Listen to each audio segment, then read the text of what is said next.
Hello students, welcome to the channel. Assertion and reason type questions हम लोग कर रहे हैं और आज ये हमारा क्वेश्चन 9th है और 10th, और जिसमें लगभग हर एक चैप्टर से हम ले रहे हैं। तो इसमें देखिए सबसे जो पहला है जिसमें कहा गया है कि theta is greater than 0 and less than or equal to 90 और sec theta minus tan theta and sec theta plus tan theta are reciprocal of each other. तो ये आप जानते होंगे कि ये दोनों एक दूसरे के रेसिप्रोकल होते हैं। रीजन है sec square theta minus tan square theta is equal to 1। तो ये आप समझ गए होंगे कि ये बिल्कुल करेक्ट है। ठीक है, ये दोनों एक दूसरे के रेसिप्रोकल होते हैं और ये जो रीजन दिया गया है ये भी बिल्कुल करेक्ट है और ये इसी को एक्सप्लेन कर रहा है। कैसे? क्योंकि ये हमारी देखिए आइडेंटिटी होती है sec square theta minus tan square theta is equal to 1, या हम ऐसे कहें ये इधर गया तो 1 plus tan square theta is equal to sec square theta. Okay, तो ये तो आइडेंटिटी होती है। इसको हम A square minus B square के अकॉर्डिंग इसे फैक्टराइज करेंगे तो ये क्या होता है, ए प्लस बी और ए माइनस बी, ये आइडेंटिटी होती है। A square minus B square is equal to A plus B A minus B. तो ऐसे यहाँ पे देखिए sec square theta minus tan square theta है तो ये क्या हो जाएगा, ये हो जाएगा sec theta plus tan theta into sec theta minus tan theta equal to में कितना है, 1 है। तो यहाँ पर अगर ये प्लस वाला यहाँ रहने देंगे तो ये 1 अपान में आ जाएगा माइनस वाला, मतलब sec theta plus tan theta अगर हम लिखें तो ये 1 अपान में क्या आ जाएगा, ये आ जाएगा sec theta minus tan theta. तो पहली बात तो इन दोनों का प्रोडक्ट 1 है, तब जब इनका प्रोडक्ट 1 है तो ये एक दूसरे के रेसिप्रोकल हुए। या यहाँ से आप समझिए sec theta plus tan theta किसके इक्वल है, 1 upon sec theta minus tan theta. या यहाँ से हम लिखते हैं sec theta minus tan theta is equal to 1 upon sec theta plus tan theta. तो ये एक दूसरे के रेसिप्रोकल हैं, sec theta plus tan theta और sec theta minus tan theta, जो कि इसी आइडेंटिटी से हमें मिला है। तो इसमें हमारा ऑप्शन क्या सही होगा बताइए, कि ये दोनों हमारा असर्शन भी ट्रू है और रीजन भी ट्रू है और रीजन इसको करेक्ट एक्सप्लेन कर रहा है। इस टाइप का हमारा ऑप्शन होता है सबसे पहला, जिसमें both assertion and reason are true and reason R is the correct explanation of A. तो यहाँ हम आंसर दे देंगे इसमें ए आंसर। क्लियर है? अब देखिए सेकेंड क्वेश्चन, जो 10th क्वेश्चन है हमारा, इसमें कहा गया ratio in which the line 4x plus three Y minus five is equal to 0 divides the line segment joining the points this and this, 1 and 1 है और 2 माइनस 3 इज 3:5। तो ये भाई ये तो देखिए एक अच्छा सा क्वेश्चन है जिसमें आपसे ये पूछा जा सकता है कि find the ratio in which the line this divides the line segment joining the points। ये दो पॉइंट दे दिए होंगे और ये कहेगा कि रेशियो फाइंड करो।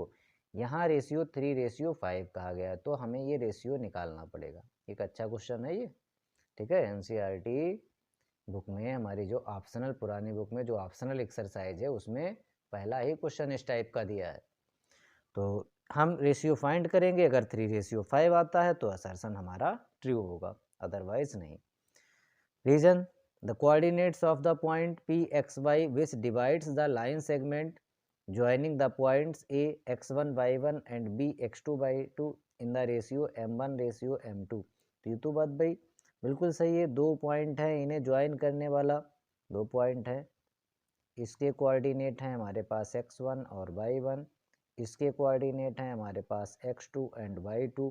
इन्हें कोई पॉइंट P है जिसके कोऑर्डिनेट x, y है, m1 रेशियो m2 में डिवाइड कर रहा है तो इसके कोऑर्डिनेट जो x कोऑर्डिनेट होगा वो क्या होगा, m1 x2 plus m2 x1 अपान में m1 प्लस m2। देखिए m1 x2 plus m2 x1 अपान m1 प्लस m2, और ये y कोऑर्डिनेट होगा।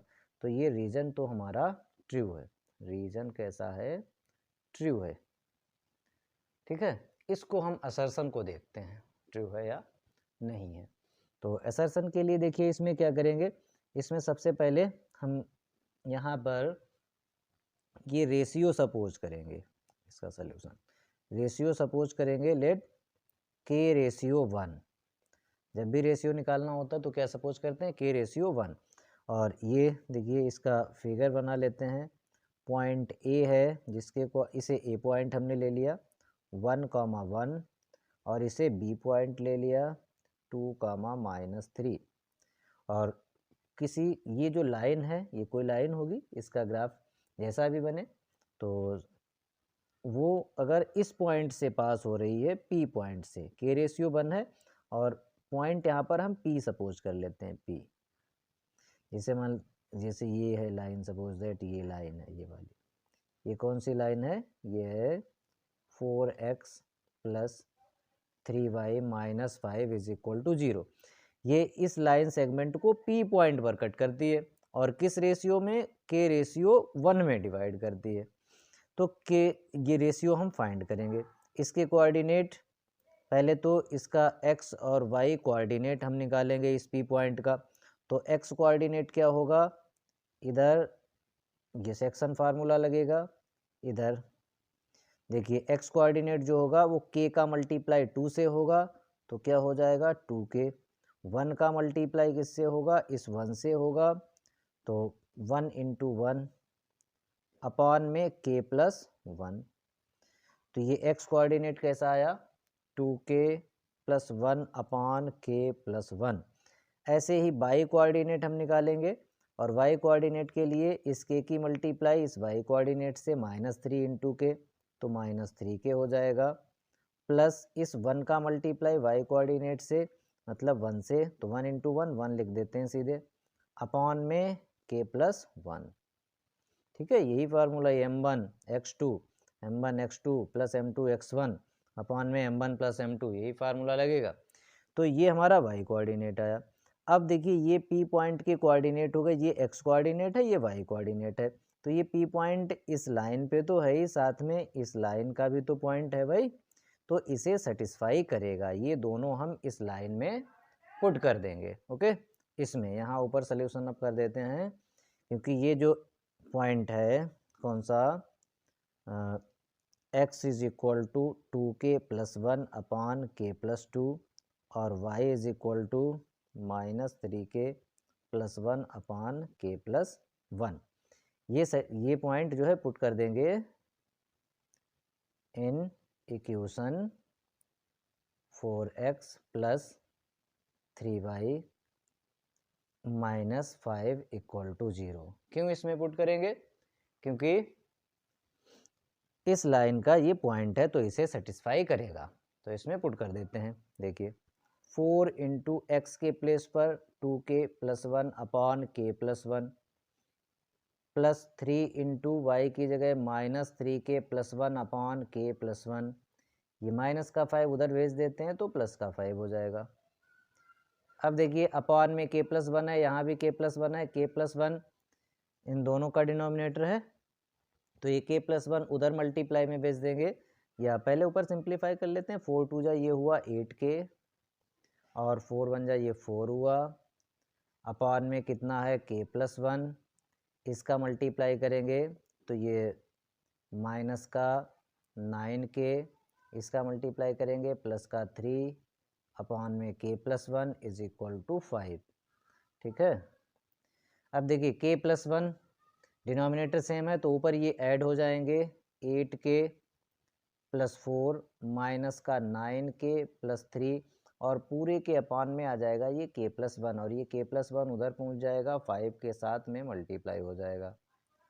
अब और सॉल्व करेंगे, ये 8k में से 9k गया तो माइनस का k बचा, 4 + 3 कितना हुआ 7 हुआ, इधर कितना हुआ ये 5k + 5, k उधर भेजेंगे तो 5k + k और ये 7 अपनी जगह है, 5 इधर भेज देते हैं माइनस का, तो ये 2 आ जाएगा और ये 5k + k 6k हुआ।